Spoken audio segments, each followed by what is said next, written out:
comentário de Fabiano Baldasso. O gremista não precisa reclamar do título que não ganhou. Ele pode lamentar, que é o que tu tá fazendo. É isso aí. Que é o que tu tá fazendo, lamentar. E eu acho que o Grêmio tem que lamentar por vários motivos. O Bagé citou alguns. Eu acho que para mim o determinante foi o jogo contra o Corinthians na Arena. Esse é o jogo que definitivamente o Grêmio perde a possibilidade de encostar e de chegar. Eu sei, tá, Baldasso, eu sei. Mas vamos ser realistas aqui. Se precisasse no último jogo vencer, o Palmeiras teria vencido. Tu entendeu? O Palmeiras não venceu o Cruzeiro. Se precisasse no último jogo, o Palmeiras Mas já sabia, tem uma realidade. Tu tem 2 pontos de diferença. Isso é um fato.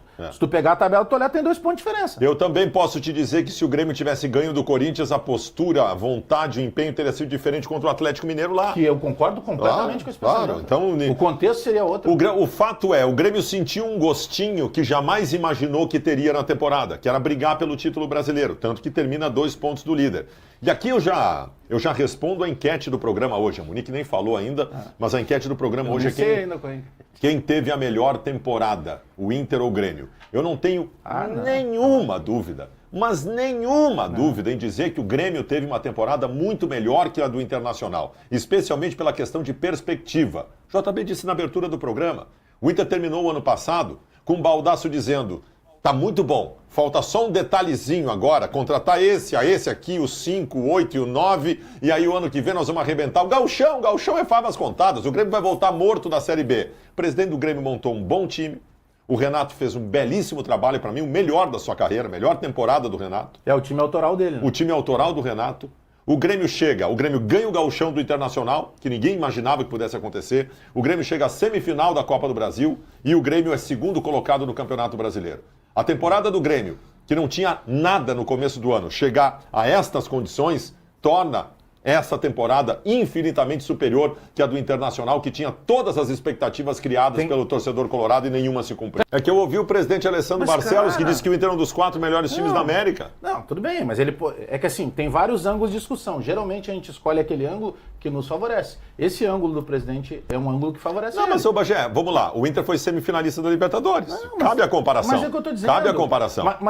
Eu acho que foi o Grêmio, mas a comparação é válida. É que se tu perguntar hoje, torcedor daqui a pouco vai ter, e não vai ser só o torcedor do Grêmio que vai participar, tem o torcedor do Inter, que se tu perguntar, ele vai dizer, não dá pra te comparar. São situações completamente adversas. Mas enfim, para não entrar nessa ficção aí de comparar o ano do Inter e do Grêmio, que isso é ficção, na prática não existe. Mas calma também, né, Bagé? Não, é ficção. Calma, é ficção. Não é pra tanto. Se tu comparar ano, é ficção, pelo amor de Deus. Não é pra tanto. Nós aqui nesse programa mesmo falamos do contexto que foi o Inter chegar entre os 4 melhores da Libertadores. Dá pra tirar mérito? Claro que não. Concordo contigo. Mas construção de time... Tá bem, Outro dia estavam pedindo a cabeça do Cudê, agora já vai comparar o trabalho dele, por exemplo, do Renato. Mas não é. Se tu pega surreal. Se tu pega um extraterrestre que chega agora... É comparar que suco com refrigerante, meu querido, se tu pega um extraterrestre que chega... Ventilador com ar-condicionado. Se tu pega um extraterrestre que chega agora no Brasil, tu diz pra ele, olha, nós precisamos comparar aqui um time que foi semifinalista da Libertadores da América e um outro que foi segundo colocado no Brasileiro e semifinalista da Copa do Brasil. Bom. É válido a comparação. Mas é debate raiz, não é debate extraterrestre. Não, tá bem, nós não vamos com ETs, nós vamos com pessoas que vamos guardar, dá pra colocar os melhores guardar. Eu só quero pegar um contexto do jogo de ontem, Baldasso. O Renato faz a escalação e aí, surpreendentemente, para mim, a grande surpresa não era nem o Galdino estar no time. A grande surpresa era a ausência do Nathan Fernandes, que vinha jogando bem. Aí tu vai fazer a análise da escalação. Eu disse, cara, por que o Nathan Fernandes está fora? Aí a gente começou a tentar entender. O Fluminense tem um time cadenciado, daqui a pouco o Renato tirou o Cristaldo, ele vai recuar um pouco mais o Galdino e tal. Cara, tem o trabalho do Renato, mas claro que também tem a estrela. Não é só estrela, tem trabalho dele. Mas, cara, ele foi corajoso nas últimas 3 rodadas, quando ele troca o goleiro. E esse rapaz, o Kaique, ele jogou razoável contra o Goiás, ele foi bem contra o Vasco e ontem ele foi muito bem de novo.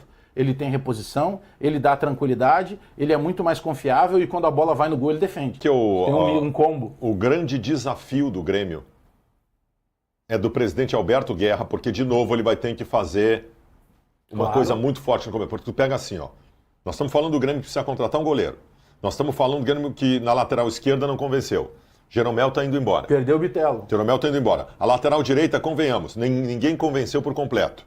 Meio campo, sim. O Grêmio tem um estofo melhor, de abertura, com Vigia Sante, com Carbajo, com Cristaldo, mas perdeu o Bitelo.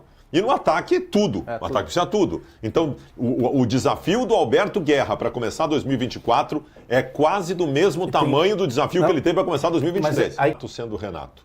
E eu não condeno por ser Renato. Olha, você sabe que eu sou um cara chato. Eu tenho as minhas manias também, né? Tem muita gente que me critica pela minha forma de ser e tal. Eu não vou mudar, nunca mudei. O Renato não vai mudar, não estou me comparando ao Renato, embora tenha algumas vertentes na nossa vida que nós possamos ser comparados. Mas Quais seriam as vertentes? Não, o velho compareceu muito. Então, assim, o que eu acho é o seguinte... 16, tu também tem 16 capas da Playboy? Não cobrem do Renato o que o Renato não vai mudar. A gente tem que entender o combo. O Renato se autovaloriza o tempo todo. É a forma que ele encontrou na carreira dele. Não sei se é uma insegurança. Mas ontem era compreensível, não sei, né? Mas é claro. O Renato, termina o campeonato gente, vice-líder. o Renato fez a maior temporada da vida dele. O Renato fez o melhor trabalho da vida dele. O trabalho dele, quando ele foi campeão com o Grêmio, se dizia que não era o trabalho dele, que era o trabalho do Roger. Esse ano era só o trabalho dele. No começo do ano, o Alberto Guerra chegou com um balaio cheio de jogadores e virou o balaio assim, ó. Imagine as laranjas, vira, cai tudo no chão, cai tudo rodando. Mas tinha o Soares. O Renato, claro, não, mas laranja boa. Mas ele teve que pegar as laranjas e fazer um ótimo suco. O Renato fez um ótimo suco. Ele fez. Então, o Renato tem o direito de falar o que ele quiser nesse momento. Mas, Baldasso, ontem tem algumas coisas, claro, que eu não concordo. Acho que até tem um ponto ali que o Renato, ontem ele poderia até ter curtido muito mais, porque ele faz parte ativa desse processo, né? Eu, desde o começo do ano, eu falo só, esse é o time autoral, vamos parar de colocar aquelas coisas que parece que nunca o mérito era do Renato, né? Isso que nós estamos falando do cara que é o maior ser humano que vestiu a camisa do Grêmio.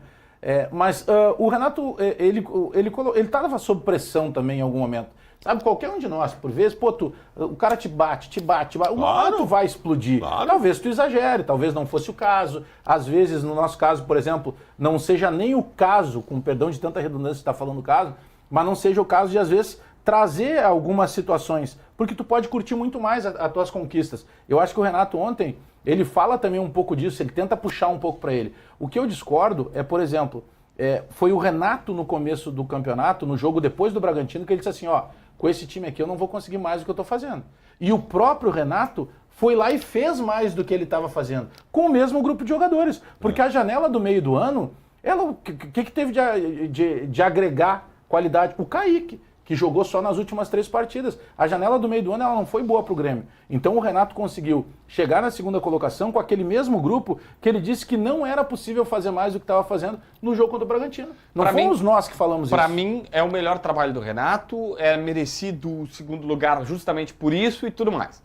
Ponto nova linha. Eu só não gosto, e embora entenda, mas aquele pênalti do Corinthians, eu sei que é opinião impopular, tá? Mas é o mesmo Corinthians que teve um pênalti não dado aqui em Porto Alegre, que teve um lance extremamente prejudicial para o Corinthians. Se a gente for olhar no detalhe, por exemplo, o Renato reclama na Copa do Brasil no jogo da Bahia lá, e no jogo aqui, o Grêmio recebe um pênalti que claramente não existiu. O Grêmio foi, entre aspas, beneficiado, mas na verdade não é beneficiado, na verdade os caras erram e acertam para todo mundo. Os caras erraram contra o Grêmio e erraram a favor do Grêmio.